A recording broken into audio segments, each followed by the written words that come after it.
If you own a law firm, you may be asking, really, what makes up the value of a law firm? Or what goes into a law firm's valuation?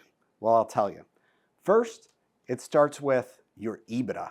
What's your EBITDA? Your EBITDA is your earnings before interest, taxes, depreciation, and amortization. That's a complex CPA way of saying it's your financials. It's your consistency of your revenues, the health of your profit, the cases and the clients and everything else that you've seen. How strong and what order or what shape are your financials in for your firm? The higher the revenues, the more valuable the firm, typically, but really it's how profitable, how you as an owner have built it to be efficient. The second part is your intellectual property. Again, another complex term, but us lawyers like complex terms, but really what it means is your brand. What makes you unique? What have you built that makes you better than the neighboring firm down the way? What have you built that makes you stronger and able for somebody else to come in and buy with the right energy and plan going forward that's going to give them an opportunity for growth? So it's your uniqueness, your brand. The third piece is your systems. Now look, your systems may be complex software that you've built. It may be a yellow pad with a checklist you use for every legal consult.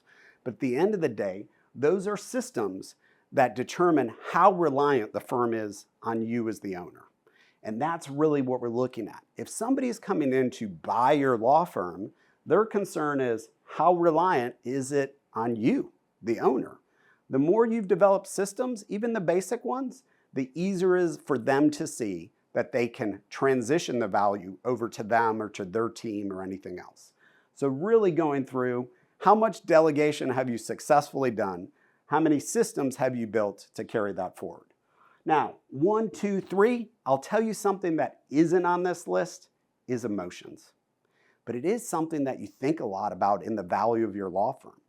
Maybe you don't think about it, but you feel it. You've built it. You've spent years, decades, some of you 40, 50 years building your law firm. It is your baby. It is what you've had and controlled and nurtured for years. Blood, sweat, and tears have gone into it.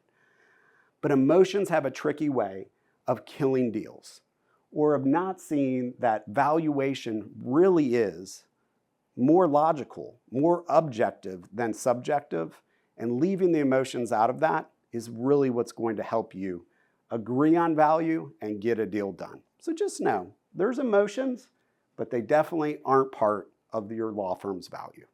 So again, we'd love to help you value your law firm, understand that valuation, or how to sell or develop a succession plan.